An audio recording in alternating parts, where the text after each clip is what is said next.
What's up, people? I'm Shaggy, the opinionated hippie, and right here today, this minute, these are my final thoughts for now on the You Can't Do That on Stage series by Frank Zappa, specifically his guitar solos. There were 51 of them over these 12 CDs. So what are we averaging? Wow, 4 a CD, just over 4 a CD. Not a really good average.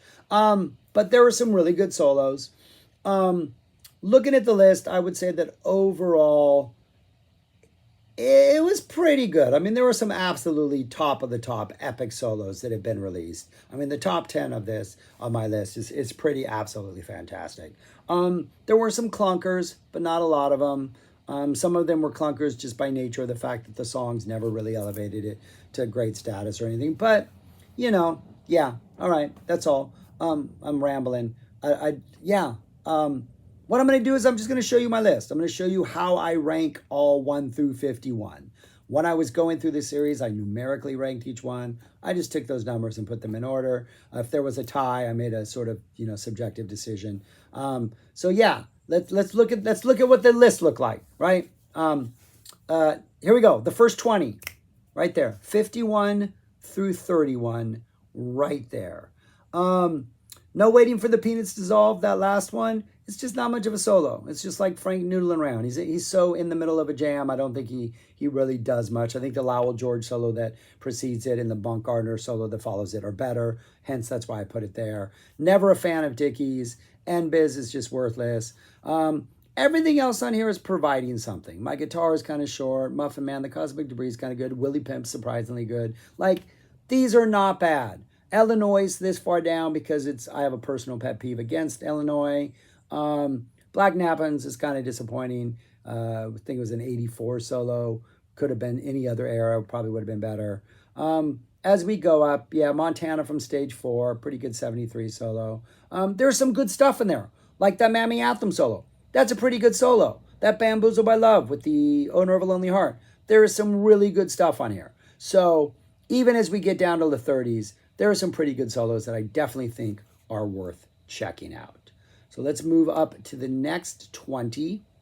We have 30 through 11. And yeah, I mean, even number 28, Cruise Slut, I think that was the best solo on Volume 6. So Volume 6 is definitely ranked the lowest of all of these, falling way down to number 28. Their first solo being number 28. So everything else on Volume 6 has already appeared on this list further down. Advanced Romances, back to back. Interesting. I think I gave them the exact same numerical rating. And this is some pretty good stuff on here. That Ride My Face to Chicago is fun. Those Drowning Witches are maybe disappointing because he could have picked either an 81 one. Would have been a lot more epic, or 82. But they're still good solos. I really like that Zoot Allure solo on Volume 3. I think that's really good. It's at number 20. Big Swifty from 73. Really good, that Volume 1. Carolina and Evil Prince. Fantastic solos. Absolutely love those. But again, this is actually a pretty good series. No matter what I said earlier in the video, there are some really good solos that Frank released on here. I shouldn't be complaining about them. That Filthy Habits and that Deathless Horsey, yeah, I ranked those very high numerically. And they did not make the top 10 because, yeah, it is actually a pretty good series. I take back anything I've said earlier in this video. And now let's get to the top 10. My 10 favorite solos from the You Can't Do That on Stage series. And there they are right there. That Zombie Wolf, just a groove, just a really good feeling groove. Don't think the solo is as good as the one on Overnight Sensation. That is a great studio solo. Frank delivered the goods on that. But the Zombie Wolf's good. I got 1, number 9, number 5, and number 2 are all from Volume 2. Oh, and number 4. So 4 solos from Volume 2 made this. Absolutely fantastic release. That Inca Roads at number 2 is fantastic. Frank used most of that solo on the One Size Fits All of Inca Roads. Pygmy Twilight is Frank at his hard rock heavy metal best. Montana is just weird. Redunzel is just fantastic. Love the 74 band.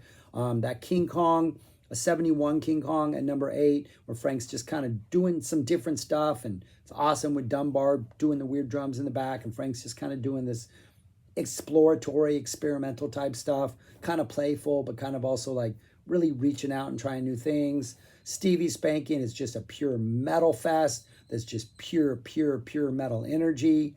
Black Page number 2. I did give perfect scores to a number of solos.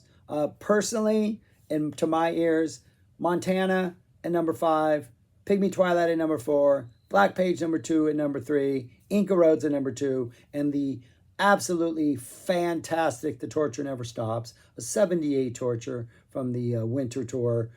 Solo clocks in at like 8 minutes. Just a beast. Like those top 5 are perfect 10 solos to my ears. With Easy Me, I think Easy Me got a 9.9. Stevie's got a 9.9. King Kong number 1 and Redunzo and Zombie, I think I gave 9.8s to. So really top tier stuff. Yeah, I have no complaints about this series. It turns out he did a really good job. I think my complaint is there should have been more solos, right? Yeah, I think we can all agree on that. So yeah, but that's all I got. I just wanted to share that. Wanted to put that up there. Those are my final thoughts on the stage solos. That is how I would rank the stage series right there. If I had to rank just the series. Number 2, I think, is the best. Number 1 is not too far behind. It has that awesome zombie woof. It's got a really good Big Swifty. It's got that great Torture Never Stops. It's got that Deathless Horsey. 1 is pretty fantastic. A little bit of a drop to 4, 3, and 5, but 4, 3, and 5 are all pretty close. And then a big drop to 6, which I think is by far the weakest of them all. So yeah. But that's it.